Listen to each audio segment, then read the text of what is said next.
Hey guys, welcome back. Right, I thought I'd do something a little bit different compared to my usual videos, right? And that is how to Frontline. So, as anybody who's been following my journey on this channel, you'd know I'm pretty much a noob. I'm not the best gamer in the world. However, through my time playing bar, I think I've gotten a little bit better, particularly at frontlining. So, rather than doing a tutorial just in a map against AIs and just telling you, hey, build this, build that, build this, and not really putting it to the test, right? Not really seeing how it works in the field. This is a game that I played recently, and I thought it was pretty good in the sense of knowing what units to build orders, and things like this, right? So I thought I'd utilize this actual match as a bit of a tutorial on how to frontline. So this is a map that's unfamiliar to me. So again, another good sort of position to be in for those playing the game or starting the game off new, right? You're always going to be in the situations where it's a map that you don't really know, right? And it's a map that you probably haven't seen in other YouTube videos. Otherwise, it's usually glitters or supreme straights that you usually see. So I'm playing as a marder. So what I've done here is I couldn't find a position where I can get 3 mexes to start with. It was just 2, and they're kind of spaced apart, so not brilliant. So pick what you can, try and find the best position to start. And what I did here is done a mex. I would have preferred to have done a second mex and then go into 3 of the winds, right? But there was a bit of a journey to walk. And the commander's not the quickest moving unit in the world, right? So I figured, let me build 1 mex, get some wind, because the wind is pretty good in the map, alright, as you can see from this section here. And then I wanted to go build a second mex and then build my lab. And then if I struggled for any energy, then, you know, I can get some solars down, worst case, right? So what I did with the lab, I went into 2 construction bots, and then I went into a bunch of pawns, right? And if we were to actually see, because I've got it on player view, player cam, let me take that off for a second. I've sent them to not exactly the central, well, kind of the central spot of the map, right? Because that's where usually your squad mates are going to go up to, and that's where your enemies are going to go up to as well. They were a little bit cheeky. They tried to do a little bit of an early harass in here. So I deviated one of my pawns to go chase this one down, right? Try and stop him from doing too much damage. I put it back to player view and player camera. Reason being, oh, that's not what I intended to do. The reason being is I want you guys to see what I was seeing and what I was doing whilst I was playing the actual game itself, right? I mean, we could see our team got a bit of scouting done in there, which was really, really nice, right? So we could see where some of their guys are. As for myself, the reason I went for pawns early on is because they're like the least sort of expensive units when you start, other than the tick. So you could build these out quite quickly, especially when your metal income isn't going to be the best, right? You can get them out quite rapidly. Right, I sent one of my constructors to start building a little bit of a wind farm over there. Again, that guy, his sole purpose is going to be to bump up my my energy economy. I made sure that I had 1 construction turret over at the base, because once my commander isn't there, I don't have that, you know, that build power that comes with the commander. And so with this construction turret, as you can see, it has quite a healthy radius in terms of where it can help support the build. And if you notice, my wind farms, I kind of put them in and around that sort of radius spot. So the construction turret will sometimes help build a unit, and then it will move on to building some of my wind, and it would also help towards the energy converters as well. Now you might be thinking, well, why am I bothering with energy converters if there seems to be plenty of metal spots in the map? which is true. However, the middle section of a map is always going to be heavily contested, right? You're gonna come off some trades where you do really well and you're gonna win, and there's gonna be other trades where it's just not going your way, right? And they're gonna push forward and potentially knock out some of the metal extractors that you might have built up, right? For example, this one here might end up going down.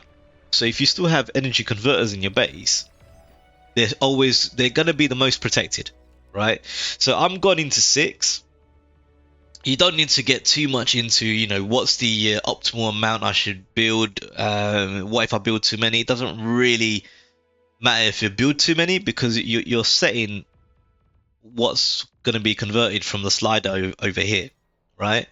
Likewise, you can always turn them off manually if you need to. But I would say, look, I tend to build 4 to 6 early on, and then potentially more, depending on how I'm going. I was hoping that I can establish myself in the center position, right? And then these mexes, that some of them that I've ignored, I'd be in a better position to ensure that they're protected moving forward. I've got another construction turret here lined up because I want to get a bit build power in the base, so I can get some more heavier units out as time progresses, and with an eye on tier 2 in the hopefully not too distant future, right? Depending on how the fronts go. Now, in the front itself, I still have my commander there. I'm sleeping a little bit. I'm not the best with APM yet, but I've built a couple of LLTs, right? And these are really to support my my pawns. I can go there. Yep, I got one. The constructors really good. Agitated them. They're angry. They've now wanting to attack my units. I should have pulled them back earlier. Idea was I wanted to pull them back towards my my LLTs, because these are the guys that would have been able to support the pawns perfectly, right? Perfectly. So I've got a radar up now at the front, so I can see. Look, you know, their hot pink player. He's got what appears on the map to be a fairly substantial army. Right now, that's gonna be really problematic. Like really problematic, because I don't have the numbers. I don't feel, when I don't have the support neither. I mean, if you look just on the minimap itself, you can see light blue, sky blue. He hasn't actually pushed forward, right? So this isn't looking great for somebody like me. If you look at the minimap, look, hot pink doing really well. Their best player, he's over here as well. Now, if he had vision on me, he could have attacked from the flank, coming from the south over here, and if hot pink push forward, I'm done for. You know, light blue is not going to be anywhere quick enough, anytime quick enough to come to support me, right? And even our best player, which is the primary blue color over here, he's not really establishing himself too much in the front section either. And from what you can see on the mini map, orange is coming down to actually attack me. Now this is good from blue, at least pinging, so I'm aware. He can catch my attention and let me know that I've got problems. And it does appear that he's sending an army to actually help. So it looks like he's spent a bit of time, built up a force, and he's sending them forward. I would have preferred to see him move up to the central point of his lane. To be honest with you, I think that would have been a bit better. And now, as you can see, look, hot pinks, he's able to get the vision from his squad mate going in. He can see that I'm nowhere near built up to a point where I can really take him, right? He pushed forward and he got a really good trade. Now, what I had to do in this situation, well, I spotted red, and I thought, hang on a minute, he's up front quite a bit, and he had his pants down. He was naked. I had enough pawns, and I thought, right, look, if I'm going to lose that central section, right, I want to take one of them out. I want to take one of them out and weaken them. Now, if I had a bit more of a substantial force, I would have loved to have covered the wreckage, so then I could have gone in and reclaimed that metal. I mean, this Endor guy, look, really good D guns, really good D guns is what I was worried about. Yeah, he managed to take down quite a lot of my army there, and that's a big hit for me. Big hit for me. Now Sky Blue is here to help, which is nice. This is good. So he's obviously spotted that, look, I'm in a bit of trouble, and there's maybe something that he can do to help. I mean, I'm not going to go over there to really show, because this is more of a tutorial of frontlining, right? I didn't send my commander all the way back. I wanted to kind of re-establish this position, so I just put up another LLT. At this time, I still have a whole bunch of troops. I still have a whole bunch of troops coming from the lab. I've got my second turret up, right? And as you can see, my metal income isn't bad, but it isn't great neither. So I'm still having to work on that. I've got my slider all the way down because my energy is doing really good. And at this point, I could have utilized, you know, a few more energy converters just to get the metal up. But there's me prioritizing my units. Now, when you're starting off, right, especially as somebody who may not have the highest APM in the world, right, you're gonna have to pick and choose where you're gonna put your attention. Now, I could have put my attention on my base and just E-code, but I felt as though no, it's the front that I needed to focus on. Plus, I knew this guy was around, right? And I thought if I can scalp him, if I can get him, I'll feel quite happy. Then I would have taken down 2 commanders, right? And this is a 4v4. It's a 4v4, so it's not the smallest game in the world, nor is it the biggest. But you take down 2 of their commanders, I mean, you're looking really, really healthy. I mean, I didn't actually focus on this during the game, but he is the last commander. He's the last commander. So, yeah, if I could have amassed, in fact, this is a healthy enough army. I couldn't see. Yeah, I saw a bunch of LLTs, and those LLTs will take us down because there's quite a lot of them, and I had to get past this one as well. But if I could have, I mean, look how low his health is, right? I mean, you can't see that during the game, but I knew I had gotten a few hits on him. It looks like he was able to get into tier 2, which is great for him. Now, at this point, I think I was putting a bit of focus on the base here. I was making an energy storage because I didn't want to rely everything on the wind power. Top tip, guys, if you can get an energy storage up, please do. It's going to help you, especially when the wind drops. If you've got energy stored up, you're likely going to do really well. Now, with the Rocketeers, I just want to move them little bit by little bit, right? So I knew those LLTs are there, but the Rocketeers do outrange LLTs. So I wanted to go in, see if I could get a few hits in, get out before any real damage is done to me. I'm making some maces as well.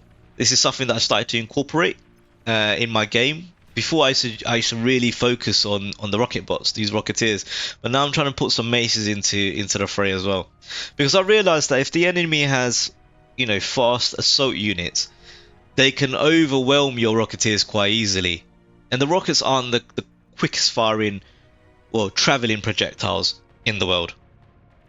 Now at this time, I mean, Blue, Primary Blue, he's yeah, he must know because he's at their base.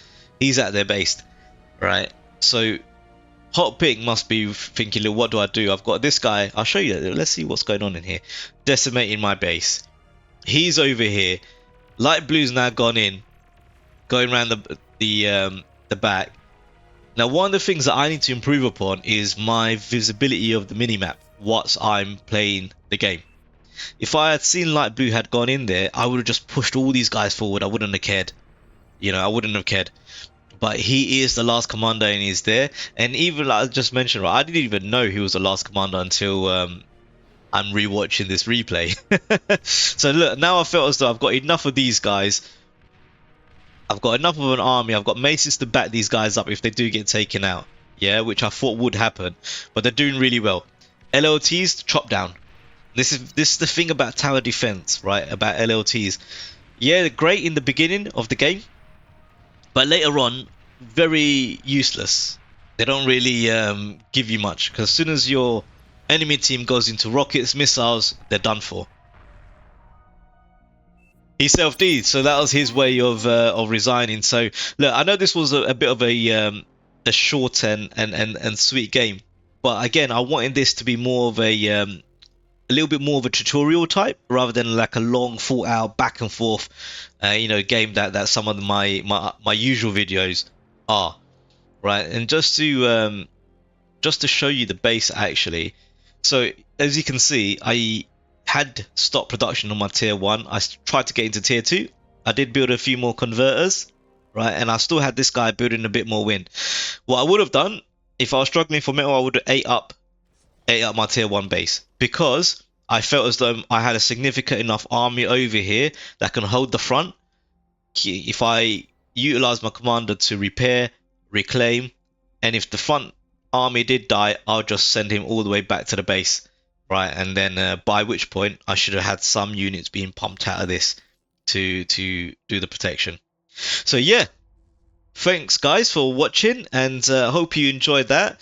Probably not the your typical tutorial style videos, but I wanted to show you how you can actually pull some of these things off in a game, and games where it's not 8v8 or anything crazy. You can really do things like this and learn the game.